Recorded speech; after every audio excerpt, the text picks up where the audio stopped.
we're at war. Is this a war or not a war? Like, are we fighting hell with our lives here on earth, or are we just hanging out waiting for our room at the resort to become available in heaven? Like, what the hell are we doing? Like, that's a huge disconnect when we're bringing up people and trying to teach these younger folks. We got to make sure they know everything about. Yeah, they need to learn, but they need to learn by doing and experiencing the front lines in countercultural mission. Absolutely, 100%. Do it more than once a year. Anybody experience countercultural mission? Like, this is it. Faith, what you learned, and action kind of partnered. Yeah, I think just again what Joe said is so true. It was the times that I served under bridges that I remember growing up. There was the times that we did like street rage and we like went to the projects and knocked on people's doors as a 12 or 13-year-old kid that like kind of solidified this desire to get beyond, what was happening in the church. There was still like a very strong desire from like my parents and the authorities, in the church, like to preserve what we were doing.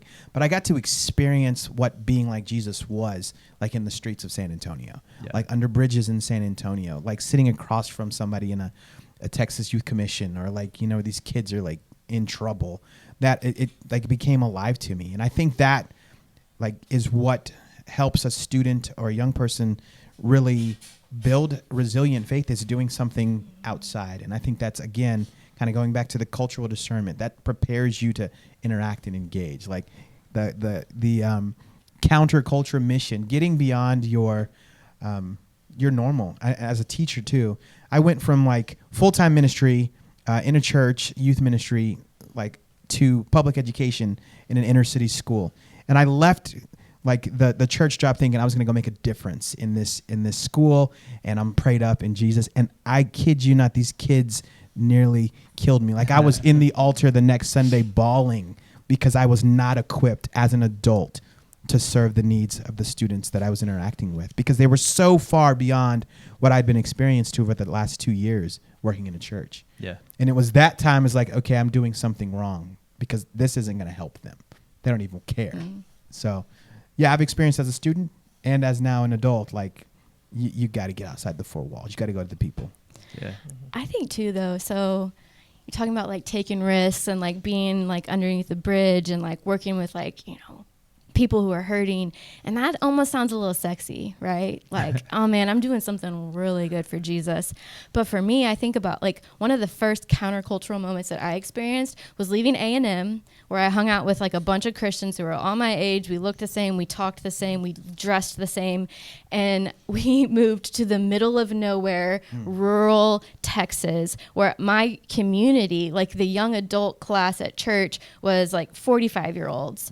And for me, it was like such a culture shift, and I came in with so much judgment and just like, Jesus, I'm coming here and I'm going to show these people what it really means to follow you.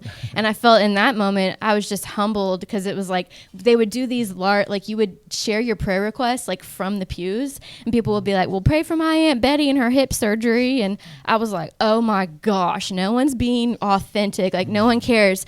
And God was like, when was the last time you brought a casserole to somebody after they had surgery?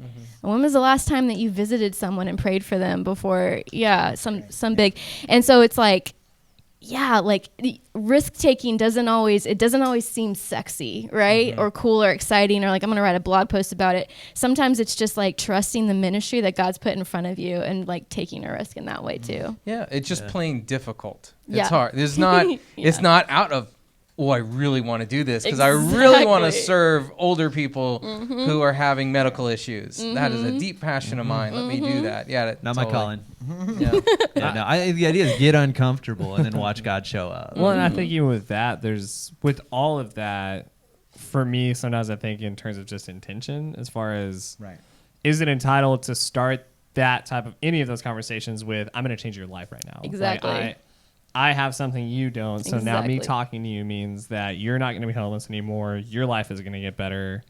I'm going to make a difference in your life. And like literally curbing that and just having a conversation, because the person across from you is breathing and they deserve to be known. If the name Jesus comes up, awesome. But if it doesn't, it's just as awesome. And so I think even making an actual effort, to if you are a believer in a church, like, and for me this was easier because I didn't like church growing up, to get involved with something that was outside of the church, like something like a Young Life or a Catalyst Collective or something, just something where your time is spent doing something for other people, because that alone is an act. But then also really considering, like, why am I here? Why am I pursuing these people? How am I approaching these conversations? I don't know if that sounds really weighty and impossible or just way too simple to even try, but I don't know. Even just doing Young Life in college, the conversations that started without me thinking about, I want you to come to club tonight, or I want you to go to camp, and we're just,